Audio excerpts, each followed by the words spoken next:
नमस्कार, मैं उत्तम सिंह और आप जुड़े मेरे YouTube चैनल बाड़मेर संदेश से। दरिया कंवर का परिवार आज न्याय की मांग को लेकर पिछले 4 दिन से धरने पर बैठा है। दिनांक 16 दिसंबर से परिवार 36 कौम के साथ जिला कलेक्टर मुख्यालय के सामने धरने पर बैठा है। पूरा मामला भी आपको बताते चले कि क्या है।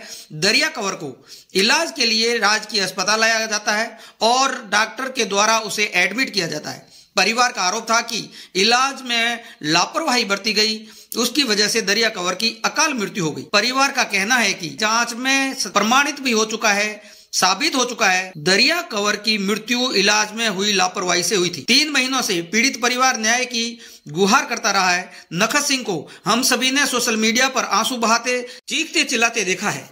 ये परिवार आज भी न्याय से वंचित है, न्याय नहीं मिला। परिवार ने अपना पारिवारिक सदस्य खोया है, एक डॉक्टर की लापरवाही से खो दिया है। उस डॉक्टर पर आज तक कोई कार्रवाई नहीं। तो जानते हैं धरने पर बैठे नखत सिंह एवं अन्य धरनार्थियों से इन 4 दिनों में प्रशासन से कोई इनकी बात हो पाई या सहमति बन पाई नहीं बन पाई। आज 4 दिन से ये आमरण अनशन पर है, तो इनकी कैसी तबीयत है, इनसे जानने की कोशिश करते हैं क्या कहते हैं ये परिवारजन। मामला पहले भी संज्ञान में आया था, आपने कलेक्टर को भी ज्ञापन दिया और काफ़ी लंबी लड़ाई भी लड़ी और आज उस बात को 3 महीने हो गए हैं। 3 महीने से भी अभी आप न्याय से वंचित हो, क्या कारण है? डेथ 3 महीना पहले हुई थी और इलाज मिला ही नहीं था। तड़प तड़प के डेथ हुई थी, कोई डॉक्टर नहीं आया था। 3 घंटे 4 घंटे तक तड़प तड़प के डेथ हुई और बेहोश भी उनके इंजेक्शन को लगाने से हुए थे। उसके बाद जो पिछला धरना था उसमें डिसीजन हुआ कि जोधपुर से जांच टीम आएगी, वो जांच करेगी, वो जो बताएगी उस पर कार्रवाई करेंगे। आज जांच रिपोर्ट आई, 1.5 महीना हो गया। जांच रिपोर्ट के फाइनल लेटर में लिखा था कि आप जो दोषी है उन पर कार्रवाई करो, जो अधिकारी कर्मी दोषी है उन पर कार्रवाई करो। साफ साफ लिखा हुआ है, मेरे पास है। कलेक्टर ने लेटर भी लिखा, पीएमओ को कार्रवाई करो। पीएमओ ने वो लेटर 1 महीना रखने के बाद 1 महीना मुझे झांसे में रखा कि हम कार्रवाई कर रहे हैं। 1 महीने के बाद लेटर वापस भेज के बोल दिया कि अब कार्रवाई नहीं करेंगे और इसीलिए मुझे आज चौथा दिन है आमरण अनशन पे बैठे हुए। कार्रवाई नहीं करेंगे ऐसा बोला गया आपको? उसमें किसी का नाम नहीं है, हम कार्रवाई नहीं करेंगे। अब नाम डिसाइड पीएमओ प्रधानाचार्य प्रशासन को करना पड़ता है, किसकी ऑन ड्यूटी थे, कौन से डॉक्टर वहाँ थे, किन डॉक्टरों ने एडमिट करवाया था, जिन्होंने टाइम पे इलाज नहीं किया। सीधी तरह बात वही होती है कि जिसने एडमिट करवाया वो डॉक्टर अगर घर पे है तो इलाज कौन करेगा? अगर इलाज नहीं करना था तो एडमिट नहीं करवाते। लेकिन मुझे दबाने का प्रयास कर रहे हैं और सारे डॉक्टर सब यही कह रहे हैं कि हमारे साथ ऐसी लापरवाही होती रहती है, हम कुछ नहीं कर पाएंगे। रोज होती है हमारे हाथों में ऐसी जाने कहीं जाएगी, कुछ नहीं होने वाला। ये कौन कह रहे हैं कि ऐसी जाने कहीं जाएगी? ये कल सब डॉक्टर यही कह रहे हैं, हमसे ऐसी लापरवाही तो दिन रात होती है। आज हम पे कार्रवाई करोगे तो कल और होगी, तो कल और होगी, फिर डॉक्टर कहाँ से लाओगे? हम हड़ताल पे बैठ जाएंगे और सारा प्रशासन कार्रवाई नहीं कर रहा है। आज चौथा दिन है आमरण अनशन का। मेरी तबीयत भी डाउन हो रही है और मैं ठान के आया हूँ चाहे कुछ भी हो जाए, या तो न्याय मिलेगा या फिर मैं खत्म हो जाऊँगा। तो आपको क्या लगता है कि न्याय में देरी क्यों हो रही है? क्या आपकी बात सुनी क्यों नहीं जा रही? सब बिके हुए बैठे हैं, इनको कोई न्याय से कोई मतलब नहीं है। जिन बच्चों की माँ गई, जो साथ में था, दर्द मुझे हो रहा है, नींद मुझे नहीं आ रही है, क्योंकि जो घटना मेरी आंखों के सामने घटी। घर से एकदम सही लेकर आए, आपके स्टाफ ने इंजेक्शन लगाया तब बेहोश हुए। अगर हम बेहोश हालात में घर से लाते तो हमें दुख नहीं होता।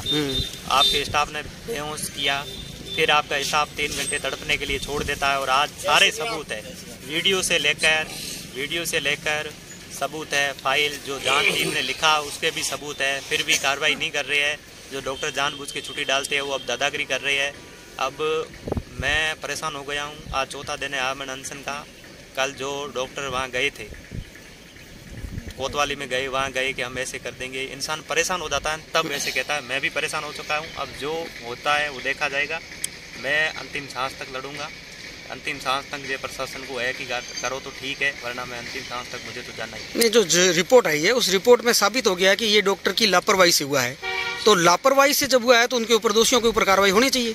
अब कर नहीं रहे हैं ना कार्रवाई, क्योंकि कार्रवाई जिस डॉक्टर पे करनी थी उसने तो छुट्टी डाल दी। जिस पे एफआईआर का नाम था दोनों ने जानबूझ के छुट्टी डाल दी। अब इतने पागल तो हम थे नहीं कि जो डॉक्टर थे उन पे, जो घर पे थे उनके एफआईआर में नाम क्यों लिखाएंगे? जो डॉक्टर थे उनमें नाम लिखाए ना, जिनको एडमिट किया था उन्हीं का तो नाम लिखाया जाएगा। सब व्यवहारिक बात है, आप खुद सोचो। जो डॉक्टर अपन को एडमिट करता है उसी का तो नाम लिखाया जाएगा। उन्होंने नर्सिंग स्टाफ के हवाले छोड़ दिया और बाकी बचे सीमा मित्तल जी जो हमारी सीएमओ की वाइफ है, तो उनकी वाइफ पे वो अधिकारी है, उनकी वाइफ को तो क्यों कार्रवाई करेंगे? वो थोड़ी चाहते हैं कि मेरी वाइफ सस्पेंड हो जाए। तो अभी आप आमरण अनशन पे बैठे हो? चौथा दिन है आज आमरण अनशन का। अच्छा, उस प्रशासन का कोई यहाँ अधिकारी यहाँ आपके पास आए, बातचीत हुई? बहुत सारी बातचीत चली कि कार्रवाई ऐसे हो नहीं सकती, हमने वापस भेजी। अगर आपको वापस भेजनी थी तो जिस दिन आई उस दिन पढ़ के भेज देते ना। कलेक्टर ने उसे पढ़ा है तभी तो पीएमओ को लेटर लिखा है, वो लेटर मेरे पास पड़ा है। अगर कुछ नहीं होता तो कलेक्टर लेटर क्यों लिखता? कलेक्टर लेटर क्यों लिखती जिसमें कि कार्रवाई करो? कलेक्टर ने लेटर लिख दिया कार्रवाई करने का। जांच रिपोर्ट का जो फाइनल लेटर है उसमें संभागीय आयुक्त ने लिख दिया कि कार्रवाई करो। फिर आप नाटक करके आगे वालों से कॉन्टेक्ट करके वापस भेज रहे हो, इसका मतलब सब मिली भगत है। जो होना है वो देखा जाएगा। या तो ठीक है प्रशासन की जीत हो जाएगी या मेरी जीत हो जाएगी, देखा जाएगा। मतलब आप ठान के आए हो कि आमरण अनशन पे रहूंगा, जब तक न्याय नहीं मिलेगा तब तक आप छोड़ोगे नहीं? क्या नाम साहब आपका? शंभूराम गढ़वी। शंभूराम जी, एक डॉक्टर की लापरवाही से एक जान चली जाती है, उस जान की कोई कीमत नहीं है। और आज साबित भी हो गया है, जांच जो रिपोर्ट आई उसमें भी साबित हो गया कि ये लापरवाही से हुआ है। तब भी प्रशासन सोया हुआ है, क्यों कार्रवाई नहीं कर रहा? क्या लगता है आपको?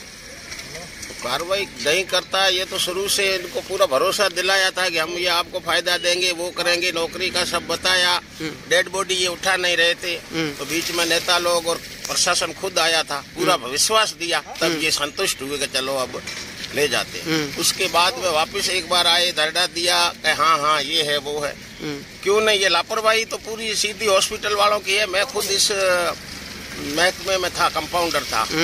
तो क्या करते हैं कि ये जो बच्चे ट्रेनिंग करते हैं ना, वो हमारे टाइम में तो 2 साल बाद में सिरिंज को हाथ लखाने देते थे हमारे जो उस्ताद। और आजकल बच्चा आता है ट्रेनिंग में, पहले दिन ही सिरिंज पकड़ के और इंजेक्शन लगाने की कोशिश करता है। और ऐसी लापरवाहियाँ होती है। मैं रहा हुआ हूँ, रिटायर हूँ। लापरवाही बिल्कुल सही स्वस्थ आई है जांच कराने और इंजेक्शन लगाया और अपन देखे तुरंत होता, तो ये तो सीधा ही है। चलो ये बात अलग रखते हुए बात करते हैं कि आज की परिस्थिति में, अभी वर्तमान की परिस्थिति में देखें तो प्रशासन, ऐसा तो नहीं है कि प्रशासन देख नहीं रहा है। डॉक्टर्स, आज इतने मरीजों की भीड़ है, वहाँ डॉक्टर्स न देख करके और अपने घरों में दुकानें खोल रखी है, जहाँ उनका निवास स्थान है वहाँ दुकानें खोल रखी है, वो मरीजों को वहाँ देख रहे हैं। ये सही है, बिल्कुल ऐसा है। और सरकार कोई रोक नहीं रहा। हर डॉक्टर का जो स्पेशलिस्ट है उसका हर अपना या प्राइवेट क्लिनिक है हर एक का। वो जब एक प्राइवेट संस्था आरएसएस की, जिसको हम बोलते हैं आदर्श विद्या मंदिर, वहाँ स्पष्ट गाइडलाइन दे रखी है कि जो अध्यापक शाला में पढ़ाएगा वो ट्यूशन नहीं करवाएगा बच्चे को, तो यहाँ भी तो ऐसा हो सकता है कि जो सरकारी नौकरी पे है डॉक्टर्स, वो मरीज को नहीं देखेगा तो वो मतलब वहाँ हॉस्पिटल के अंदर देखेगा, तो वो वहाँ हॉस्पिटल में तो देखते नहीं, सिर्फ खाना पूर्ति होती है।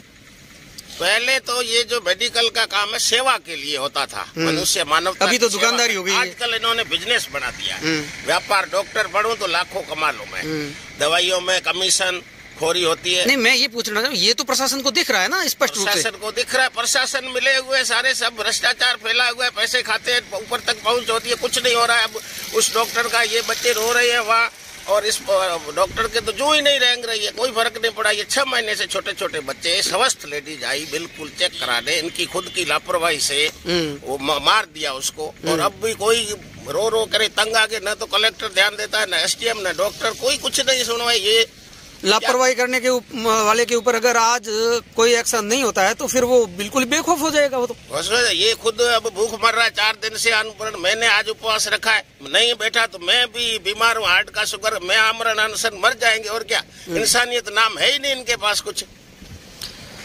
तो ये बड़ी विडम्बना है, देखिए आप, कि जो व्यक्ति इसी डिपार्टमेंट में सेवाएं देकर के आए हैं और वही कह रहे हैं कि यहाँ ऐसी लापरवाही होती रहती है, पूरी जिम्मेवारी।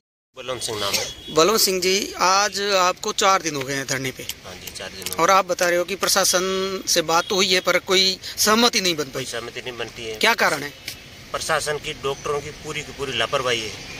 और लापरवाही की रिपोर्ट जब आ गई है, जोधपुर टीम ने रिपोर्ट भी आ गई, जांच रिपोर्ट होने के बाद भी उसको डॉक्टरों को गलत, डॉक्टरों की पूरी रिपोर्ट के अंदर गलत पाया गया, तो भी प्रशासन कार्रवाई नहीं कर रहा। प्रशासन को उनके ऊपर सख्त से सख्त हमारी ये मांग है कि पहले तो डॉक्टर के खिलाफ कार्रवाई हो, यही मांग है। उसके ऊपर कार्रवाई होनी चाहिए। बिल्कुल, ये भगवंत सिंह जी का कहना है कि जो डॉक्टर लापरवाह है उसके ऊपर कार्रवाई होनी चाहिए, नहीं तो ये जो आगे ऐसी लापरवाहियां और होती रहेगी। क्या नाम है आपका?